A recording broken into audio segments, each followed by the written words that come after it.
नमस्कार पुष्पालक मित्रांनो, स्वागत आहे आपल्या फेट गुरु या युट्यूब चॅनलवरती. मित्रांनो, आजच्या व्हिडिओमध्ये आपण लिक्विड ओसोमिन जेल याबाबत माहिती घेणार आहोत.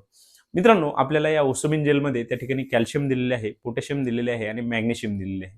मित्रांनो, आपण या ओसोमिन जेलचा वापर आपले पशु व्यायल्यानंतर आपल्या पशूंच्या शरीरामध्ये त्यांना होणारे जे काही मेटाबॉलिक आजार आहेत तर त्यांना टाळण्यासाठी या आपण ओसोमिन जेलचा वापर करू शकतो. मित्रांनो, या जेलच्या वापरामुळे आपल्या पशूंमध्ये त्यांना हायपोकॅल्शियमियाच्या समस्या त्या ठिकाणी उद्भवत नाही. आपल्या पशूंमध्ये किटोसिस सारख्या समस्या त्या ठिकाणी जाणवत नाही. किंवा मित्रांनो, आपल्या पशूंमध्ये त्यांना ग्रास असेल किंवा हायपोकॅलेमिया असेल तर यांसारख्या ज्या काही समस्या त्या ठिकाणी पाहायला मिळतात तर त्या देखील टाळण्यासाठी आपल्याला या ओसोमिन जेलचा खूप चांगला फायदा आपल्या पशूंमध्ये पाहायला मिळतो. सोबतच मित्रांनो, या जेलच्या वापरामुळे आपल्या पशूंमध्ये त्यांच्या दुधाचे जे काही उत्पादन आहे तर ते देखील चांगल्या प्रमाणामध्ये वाढवण्यासाठी आपल्याला खूप चांगला फायदा त्या ठिकाणी पाहायला मिळतो.